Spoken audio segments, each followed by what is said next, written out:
Hello everyone, my name is Maria Hincapie and this is my presentation. Today I'm going to talk about something that almost everybody loves and some cannot seem to live without it.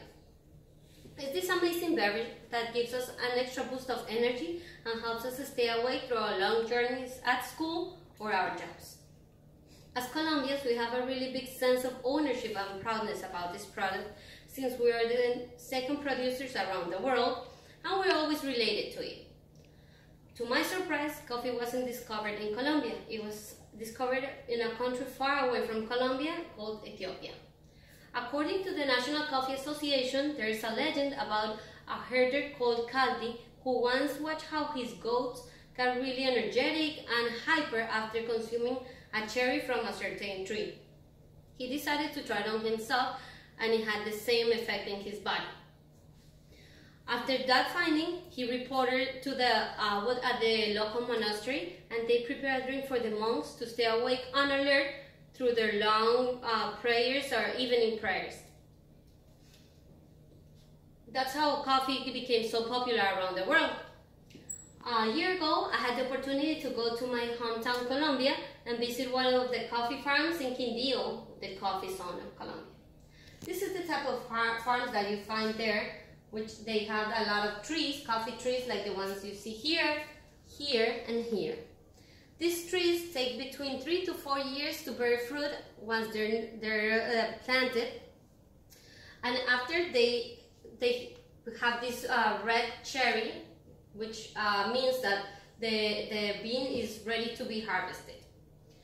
The process of harvesting coffee is very interesting.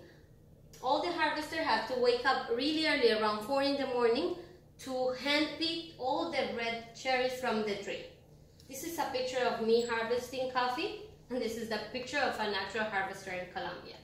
They put all the red beans in baskets like the ones you see here, and once they're full, they take them to the person in charge of the farm to weigh them.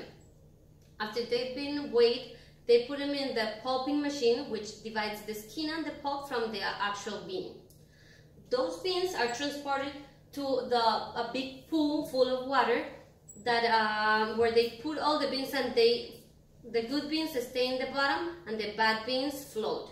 They call the bad beans because they're not as strong and powerful as the good beans, and that's how they make decaf coffee. After this process, they take them to another machine which divides the beans into the big beans and the normal beans. The big beans are the gourmet coffee, which usually we export. Colombians don't really consume that type of coffee. And the other beans, the good but the smaller beans, stay in Colombia for the normal coffee. After this process, they take the beans to the drying machine in some farms, which takes around 6 to 8 hours to get dry. And smaller farms use the sun-dried method, which they put all the beans in a big flat surface and they let the sun dry those beans. That process takes between 24 to 48 hours. So it delays the production of coffee in those farms.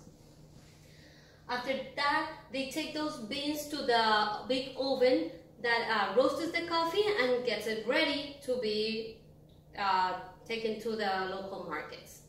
They decide if they want to sell it ground, like the one you see right here, and actually purchase it there in that farm, or if they want to sell the whole bean, like you see here, they put them in this type of bags, and they transport it in jeeps and they take it to the local markets. Coffee comes in various presentations. One of them is the Colombian coffee. It's just a black coffee that we serve in this type of cups, and we call it tinto. We Colombians drink coffee since we're kids, and it's like something that everybody offers you when you go to visit. Europeans usually drink espresso, which is a shorter version and is very strong, it's very concentrated. And here in America, we get the American coffee, which is very similar to Colombian coffee. We drink cafe lattes and cappuccinos. According to the National Coffee Association 2017, each American consumes around 2.97 cups of coffee per day, which makes us the #1 consumers of coffee around the world. I really hope that you enjoyed this presentation and about this beloved bean. And this is, I'm gonna present to you my mother, my niece, my brother-in-law, and my camera person, which is my sister. Thank you for listening.